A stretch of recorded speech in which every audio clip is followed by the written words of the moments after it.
Este pequeno primata que acaba de fazer a sua aparição é o principal assunto deste vídeo.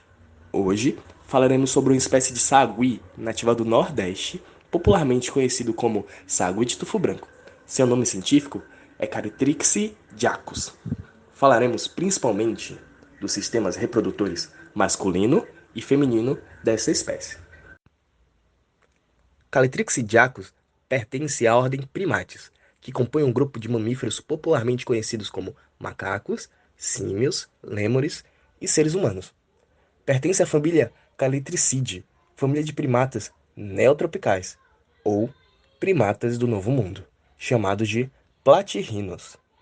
Pertence à subfamília Calitrichidae, subfamília de Calitricidae, e pertence ao gênero Calitrix.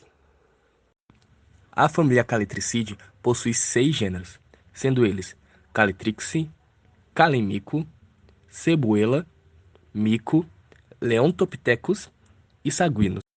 Essa família possui os menores primatas do mundo, podendo variar entre 100 gramas, no caso do gênero Cebuela, até 700 gramas, como o gênero Leontopithecus. Por conta desse nanismo, esses animais são adaptados à vida arbórea, e uma característica que auxilia na sua vivência em árvores é a presença de unhas em forma de garras. As sinapomorfias da família Caletricidae são nanismo, presença de garras derivadas de unha, exceto no hálux. O hálux, ele é o primeiro dedo das patas traseiras desses animais.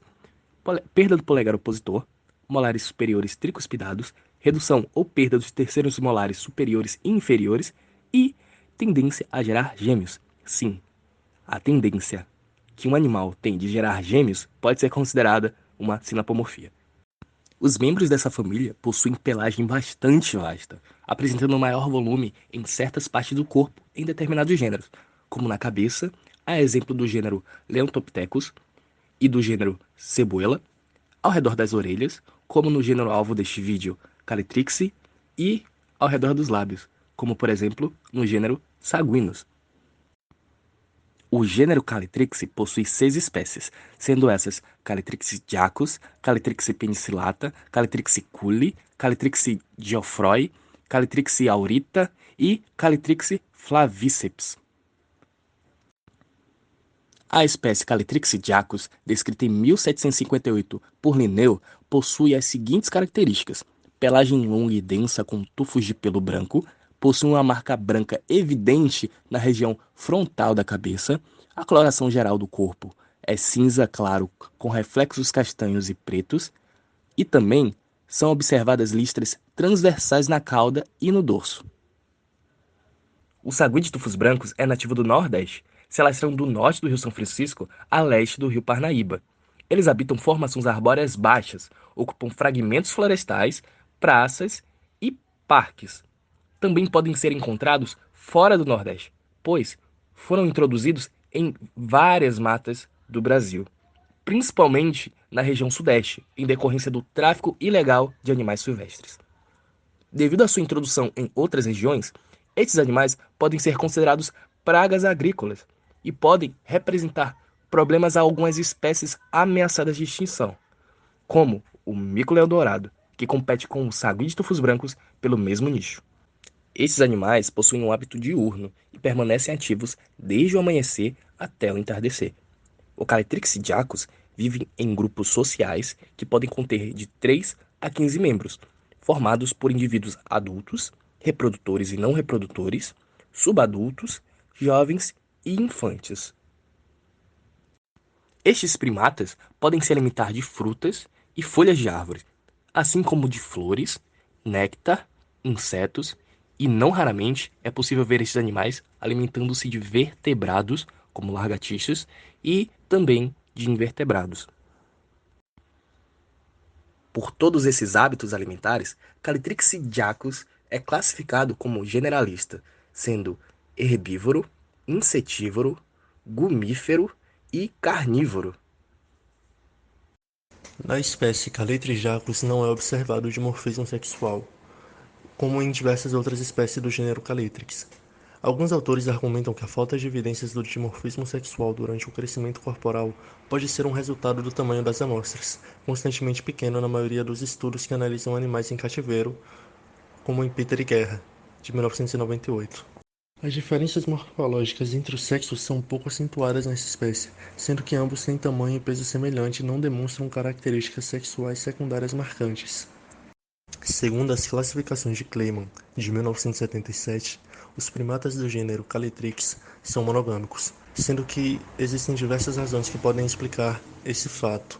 Porém, a principal delas é a presença de pouco dimorfismo sexual ou nenhum dimorfismo sexual na espécie.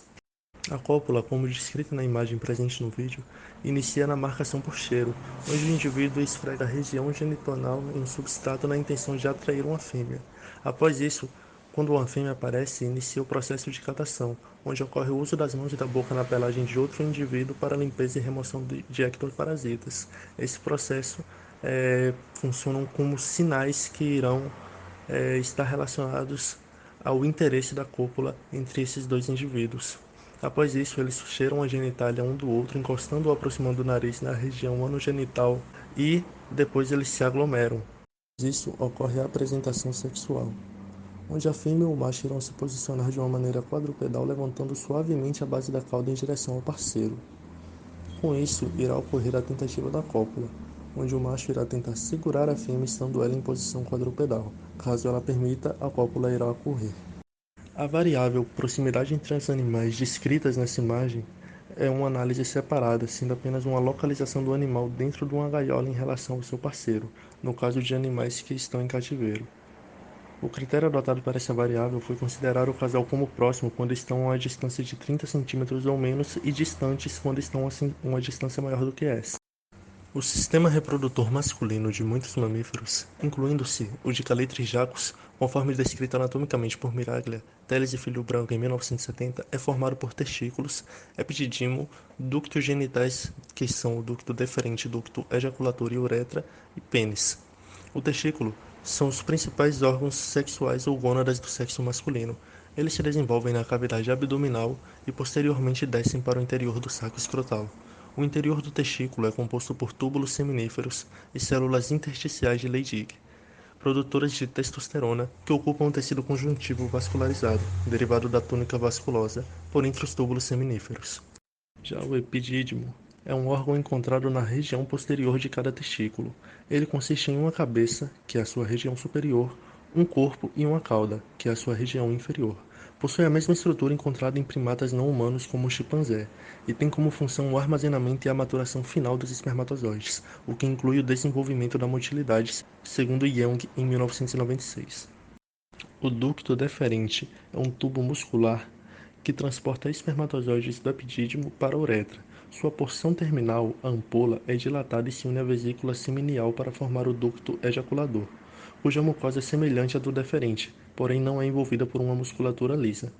A uretra, por sua vez, tem 3 segmentos, mas são identificados conforme a sua localização: a uretra prostática, a uretra membranosa e a uretra esponjosa ou peniana. A uretra prostática passa através da próstata, sendo revestida por um epitélio de transição. Os ductos prostáticos microscópicos e os dois ductos ejaculadores desembocam nela. A uretra membranosa é revestida por um epitélio estratificado cilíndrico, passando através do diafragma urogenital. Este segmento é o local de esfíncter urinário externo. A uretra esponjosa ou peniana é encontrada no interior do corpo esponjoso do pênis. O pênis é um órgão cilíndrico que funciona na eliminação da urina e como órgão copulatório masculino. Coberto por pele delgada, não possuindo pelos na extremidade distal, porém com pelos espessos na região proximal. Em saguis de tufo branco, a bolsa escrotal recobre o pênis do macho adulto. Apresenta também uma hipoderme frouxa. Na extremidade distal, ele se dilata formando a glande do pênis, que apresenta epitélio estratificado pavimentoso. O prepúcio é uma dobra retrátil de pele, podendo recobrir a glande, que contém em seu interior tecido conjuntivo e tecido muscular liso. Apresentam receptores que transmitem sensações como toque, pressão, propriocepção e temperatura. Um fato interessante é que ele possui um pequeno osso de cerca de 2,5 mm, que fica presente na ponta do pênis, estendendo-se até a glande. Esse osso auxilia na fricção, permitindo o macho deslizar-se por dentro da fêmea. Já na próstata, a anatomia de primatas não humanos, bem como suas características histológicas e patológicas, são similares às de humanos. Por fim, as vesículas seminais são formadas por dois tubos tortuosos, apresentando mucosa altamente pregueada e revestida por um epitélio cúbico ou pseudoestratificado, sendo rico em glândulos de secreção, forçando a secreção para dentro do ducto ejaculador. Os órgãos reprodutores femininos incluem os dois ovários, o útero, as duas tubas uterinas, a vagina e a genital externa. As fêmeas dessa espécie apresentam uma vagina com 34 milímetros de comprimento médio. De maneira geral, a função dos órgãos do sistema reprodutor feminino é produzir gametas femininos, que são os ovócitos, e também produzir hormônios sexuais que regulam e influenciam as funções de outros órgãos corporais. Os ovários são as gônadas femininas. Com formato de amêndoas, como os testículos, os ovários têm uma função de gametogênese e endócrina. Sua superfície é coberta por um epitélio simples cúbico ou pavimentoso, denominado epitélio germinativo derivado do peritônio. As tubas uterinas ou ovidutos são dois tubos musculares representando extensões laterais da porção superior do útero. A ampola é a porção mais longa das tubas uterinas e é o local onde normalmente ocorre a fertilização. O istmo forma-se onde a ampola se torna mais estreita e conduz à região intramural do interior da parede uterina. O útero, por sua vez, é um órgão em formato de pera, localizado na cavidade pélvica, sendo formado por três regiões: corpo do útero, fundo do útero e a cérvix ou colo uterino. O corpo do útero é a principal porção do órgão, representando a parte mais dilatada. As tubas uterinas entram na porção superior do corpo. O fundo está localizado superiormente à entrada das tubas uterinas e apresenta-se em forma de cúpula. Por sua vez, a cérvix é a porção cilíndrica e estreita que se projeta para dentro da vagina. A vagina é o órgão copulatório das fêmeas, servindo também como canal para o parto. Consiste em três camadas: mucosa, muscular e advíntica. A mucosa torna-se pregueada quando a vagina está relaxada e o lúmen está fechado. A parede vaginal não apresenta glândulas, sendo o muco cervical o principal responsável pela sua lubrificação. Por fim, a genital externa é muito importante para a comunicação visual em relação ao comportamento sexual em primatas não humanos. A genital externa, ou vulva, é formada por clítoris, pequenos e grandes lábios e pequenas glândulas que se abrem no espaço correspondente à abertura externa da vagina, o vestíbulo, incluindo os pequenos lábios. Então, vou falar um pouco das características embriológicas. Eles possuem zigoto com pouco vitelo, ou seja, isolesto, e clivagem do tipo holoblástica, isto é, de citocinese completa e rotacional, em que há rotação de um blastômero em relação ao outro de maneira não sincronizada, sendo mais lenta. A ovulação ocorre aproximadamente no primeiro dia de um ciclo de 28 dias, tanto em mulheres quanto em fêmeas Calitrix jacus, sendo eles os primatas antropóides com o maior e mais variado número de ovulações.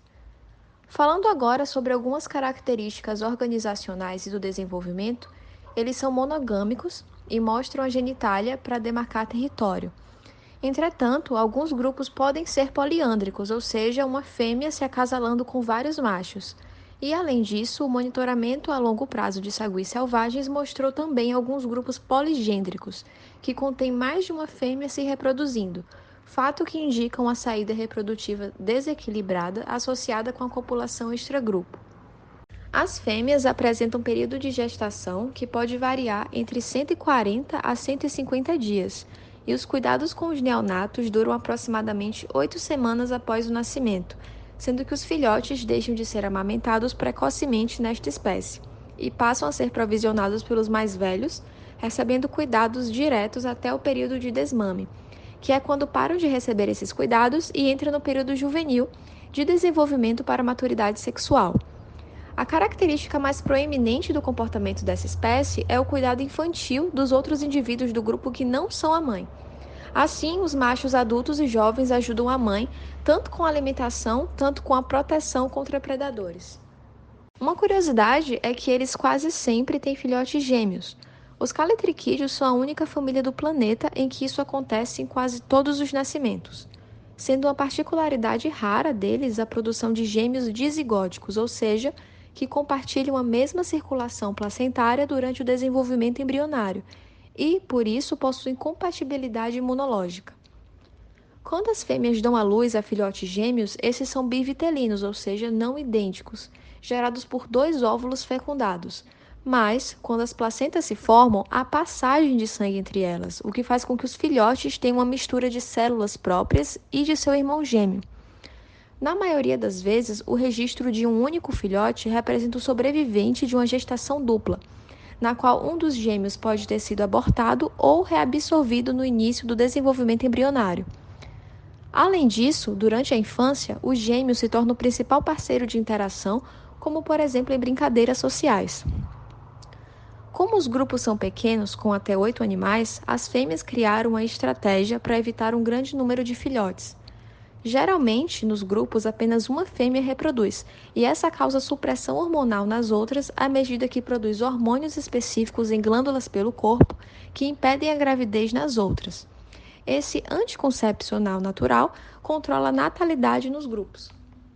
No nosso artigo base de Rodrigo Chaves, o material de estudo consistiu em aparelho reprodutor de 5 fêmeas e 4 machos de Caletrix jacus, todos adultos cedidos por empréstimo pelo Centro de Primatologia do Rio de Janeiro, e todos os animais estudados foram acometidos de morte natural, em decorrência da baixa temperatura no período de agosto de 2004.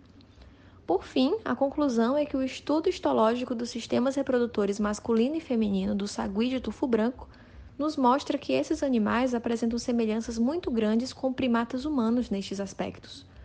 Quanto à semelhança citada, o controle populacional desta espécie, muitas vezes considerada praga, quando necessário, se faça com anovulatórios ou vasectomia, da mesma forma que nos humanos.